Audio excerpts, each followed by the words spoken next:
నిన్న నరేంద్ర మోడీ గారితో చెప్పిన అంశాలన్నీ కూడా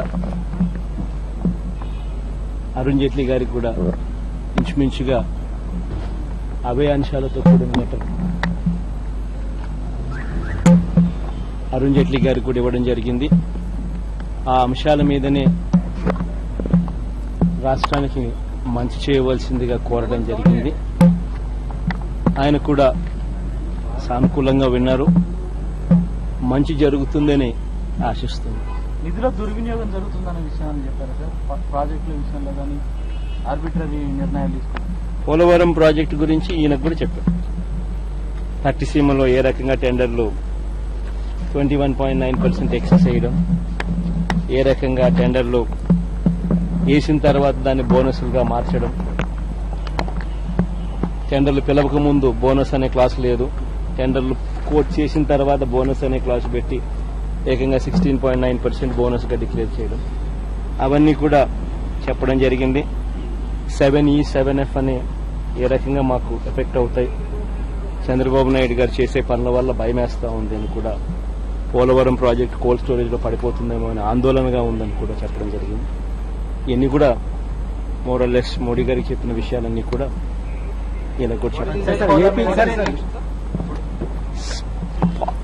పాజిటివ్ గా సానుకూలంగా విన్నారు, పాజిటివ్ గా విన్నారు, చిరునవ్వుతో విన్నారు.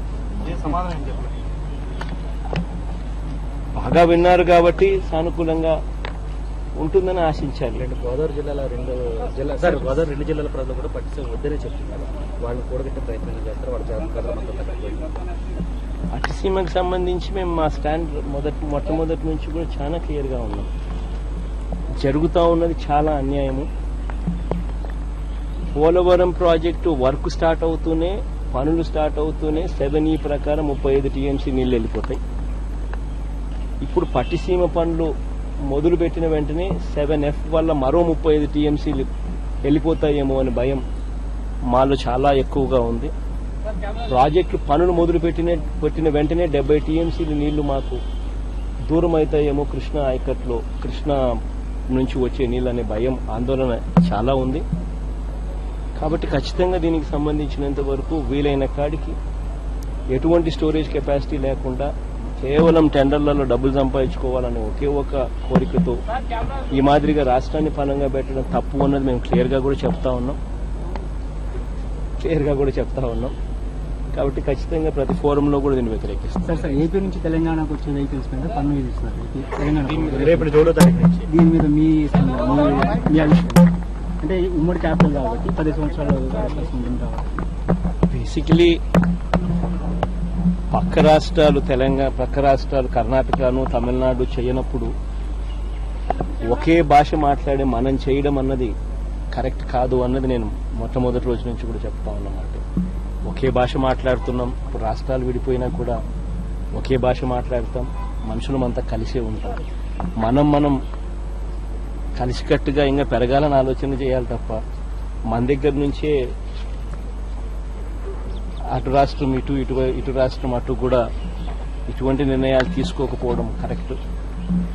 ఒకవేళ కేసీఆర్ గారికి కూడా వెనక్కి తీసుకొని ఇరు రాష్ట్రాల మధ్య సంబంధాలు పెంచే కార్యక్రమాలు చేస్తే బాగుంటుందని తనకు కూడా సలహా ఇస్తుంది.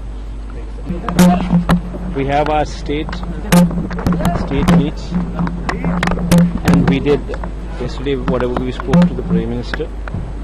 We also brought to the notice of the Finance Minister also same things, and he did respond positively, and we're just hoping for something good will come out of it. Sir, are you demanding a special package for and all that is part of the act, part of the promise what is being made to us. We've just once again reminded them of their promises.